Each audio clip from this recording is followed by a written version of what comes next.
Expectations were low that another summit about Syria's future, without the presence of the Syrians, was going to result in a breakthrough. But the four leaders from Germany, France, Turkey, and Russia tried something new in Istanbul. Until now, two main groups have been trying to broker peace in Syria. The so-called Geneva process includes the UN, the US, and the European Union. And the Astana process involves Turkey, Russia, and Iran. These latest talks hosted in Istanbul were a kind of merger, just without Washington and Tehran.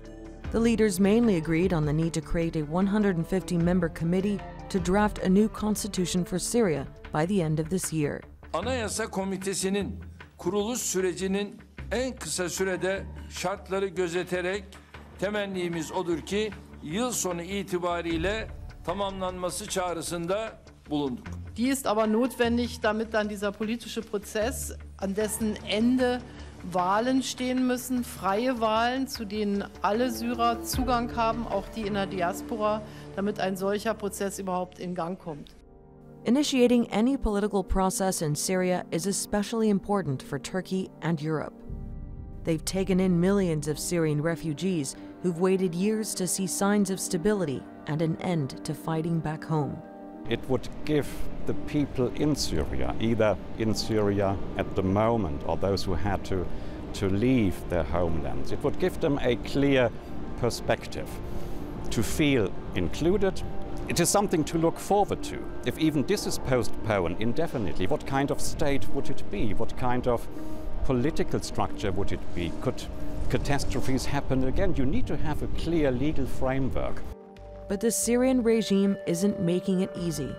Over the weekend, the Syrian regime rejected the United Nations having a role in selecting a third of the committee's members. Basically, Minister Moallem did not accept a role for the UN in general in identifying or selecting the middle third list.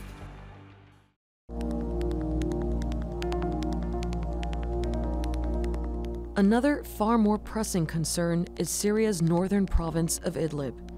It's the last stronghold for Syrian rebels who the regime sees as extremist militants. Turkey and Russia brokered a deal in September to create a buffer zone and halt a military offensive on Idlib that could have led to a humanitarian disaster. Nearly 3 million Syrians, many already displaced from other war-torn areas, would be forced to flee again. But Russia, who's been launching airstrikes in Idlib, suggested there was more to do there. Несмотря на то, что уровень насилия в Сирии существенно снижен, немаловажной задачей остается ликвидация всех скопившихся там радикальных элементов. Нельзя допустить, чтобы получившие боевой опыт бандиты продолжали преступную деятельность, создавали в наших странах. There's a faint feeling of optimism surrounding Syrian peace talks these days.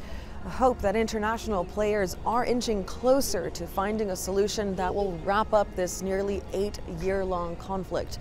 The summit here in Istanbul was certainly a step in that direction, but we're still a very long way off from ending the fighting on the ground for good.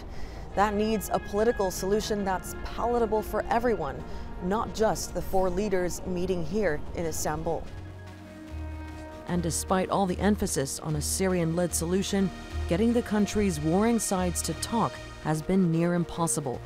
Skepticism remains over how much peace can be pushed along if the divisive question of Bashar al-Assad's future as the regime's leader continues to be avoided. Sandra Gathmann, The Newsmakers.